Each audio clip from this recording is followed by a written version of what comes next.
For millennia, people have spoken of the second coming. For centuries, the Chinese believed that good things come in twos.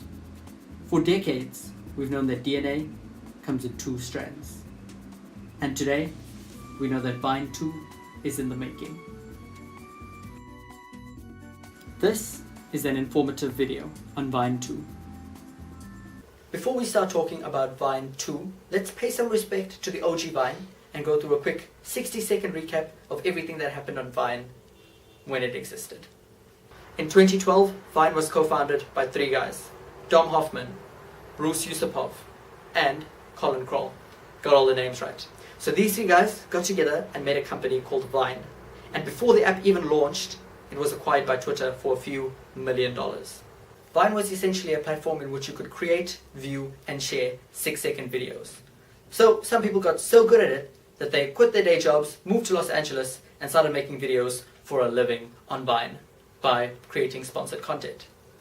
So in October 2016, when Vine was shut down by Twitter, its owner, more than 200 million Viners had nowhere to go. So they fled to all these corners of the internet. They went to YouTube, Instagram, Facebook, and so on. And you might know some of them, like David Dobrik and Jake Paul. During that time, Yusupov and Kroll made HQ, a really famous trivia app.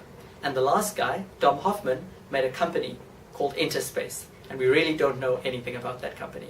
And that brings us to present day. So here's what we know about Vine 2 so far. Yesterday, Dom Hoffman, that other guy, posted a photo on Twitter. I hope you can see how ironic this is. And the picture just said V2.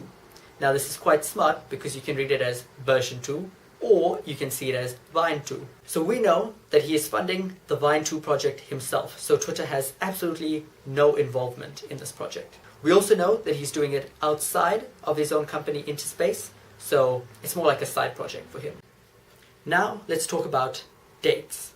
So on the 2nd of January 2018, Vine 2 will launch a beta test for certain members of the public to try out. And by March 2018, it should officially launch for the public.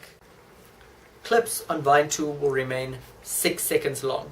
Unlike some other people who decided to increase their limit, I'm not mentioning names. And of course, there will be a minor twist to differentiate Vine 2 from the original Vine. And I think that's a given. We don't know what it is, but I'm sure we'll find out very soon. Now we have to answer the other big question. How did people respond to Vine 2? If you visit Twitter right now, you'll see that people have already started compiling lists of people that they do not want to see on Vine 2. And I'm happy to say that Jake Paul is on almost every single one of those lists. On a more positive note, a lot of people responded with sheer happiness. Now, I was never on Vine, so I don't really know what it meant to people, but the number of people who were genuinely happy is overwhelming. I'm being serious when I say I haven't seen a single negative comment about Vine coming back. Those who weren't so successful on the original Vine see this as a new opportunity to attain internet fame, and everyone else feels like they are being welcomed back into a family that abandoned them in 2016. At the end of the day, if you're an optimist, think about it like this. Vine never really shut down. It just skipped a really horrible 2017 filled with sexual harassment claims and jumped from 2016 into 2018 and is going to make it an even better year next year.